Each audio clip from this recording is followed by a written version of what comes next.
Una sa lahat ay nais ko kayong batiin ng maligayang bagong taon. At speaking of taon, ngayong taon, mas pinapalakas pa ng Gilas Pilipinas ang kanilang naturalized player pool. At ito ay naging mas exciting dahil nga kay Benny Boatwright ang pinakabago nilang naturalized player. Ngayon, mayroon ng 4 na naturalized players ang Gilas na pwedeng pagpilian para sa mga susunod na torneo.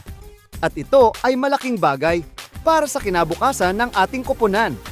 Una sa listahan, si Ange Kouame, isang manlalaro na tila hindi napapansin ng madla, ngunit may malaking potensyal. Si Kouame ay huling naglaro sa France kung saan nagpakita siya ng impressive stats. Nag-average siya ng halos 11 rebound bawat laro at may solidong shooting efficiency. Malaking bagay ito dahil naglaro siya sa isang European League kung saan mataas ang level ng basketball. Kung may pagkakataon lang siyang makapaglaro pa sa mga ganitong liga, tiyak na mapapaunlad niya pa ang kanyang laro. At malaki rin ang maitutulong nito sa Gilas sa mga susunod na taon.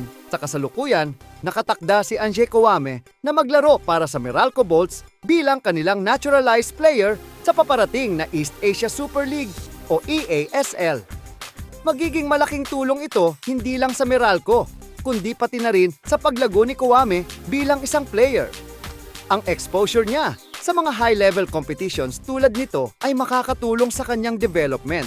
At sa huli, makikinabang din ang Gilas Pilipinas mula rito. Ngayon, pag-usapan natin si Benny Boatwright. Isang 6 na talampakan at 10 pulgada na forward na 28 taong gulang. Si Benny ay isang floor spacer na may kakayahang maglaro sa maraming posisyon. Kung babalikan natin ang naturalization process, mukhang maganda ang direksyon na tinatahak ni Benny. Bagamat may mga established players na sa Gilas tulad ni na Brownlee at Clarkson, hindi ibig sabihin na wala ng puwang para kay Benny. In fact, dahil sa kanyang versatility, maaring maging ikatlong option siya sa pool ng naturalized players natin. Isang malaking dahilan din kung bakit hindi nakapili si Ronde Hollis Jefferson para sa Gilas ay dahil sa pagkakaroon na ng solid na lineup ng naturalized players na pinangunahan ni na Brownlee at Clarkson. Ayon mismo kay RHJ, gusto niyang makapaglaro agad at hindi lang maging reserva sa national team. Sa kabilang banda, si Benny Boatwright ay may pasensya at handang maghintay ng kanyang pagkakataon. Ang kanyang attitude na ito ay nagpapakita ng professionalism at commitment sa Gilas Pilipinas. In terms of skills, si Benny ay isang versatile player. Hindi lang siya magaling sa scoring, kundi kaya rin niyang magdala ng bola at maglaro sa posisyon ng center at forward.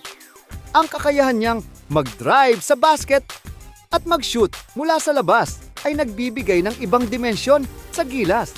Kung si Benny ang papasok sa team, tiyak na makikita natin ang isang unique na playing style na pwedeng mag-enhance sa sistema ni Coach Tim Cone. Susunod na tatalakayin natin ang pinaka-talented na naturalized player sa Gilas ngayon, si Jordan Clarkson.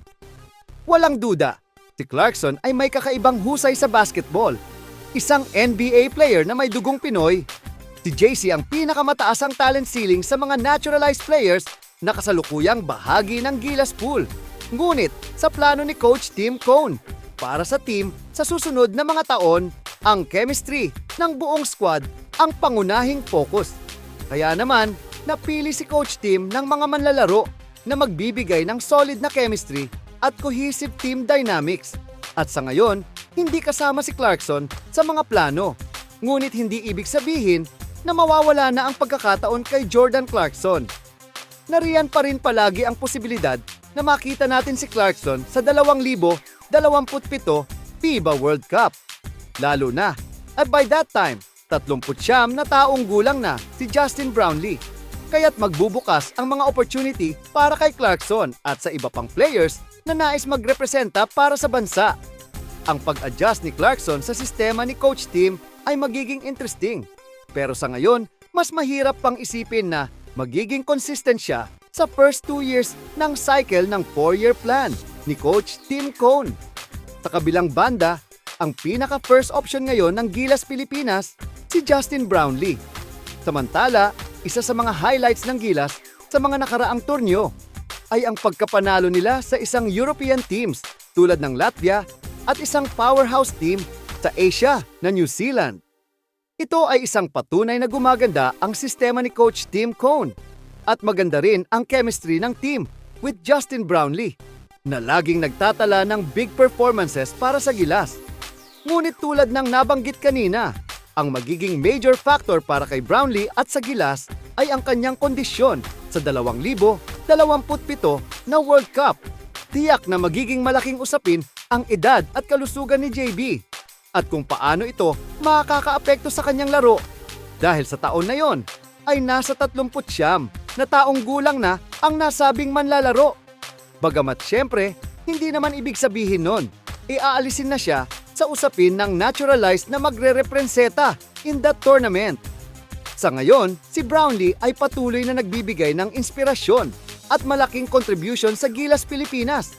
Lalo na at nasa magandang daan na mga ang tinatahak ngayon ng Gilas. At habang patuloy ang kanyang paglalaro, ang pangunahing concern lang ay kung paano makakapag-adjust si JB sa mga darating na taon. May malaking papel ang bawat player sa naturalized pool at magiging interesting makita kung paano mag-develop ang team sa mga susunod na taon. Ngayon, kung ikaw ang tatanungin, sino ang pipiliin mo mula sa 4 na naturalized players na ito para sa 2027 FIBA World Cup? Si Angie Kwame na may potensyal na mag-lead sa ilalim ng pressure, si Benny Boatwright na may versatility at natural na talent, o si Jordan Clarkson na may NBA level skills, o si Justin Brownlee na patuloy na nagpapa-impress sa international stage.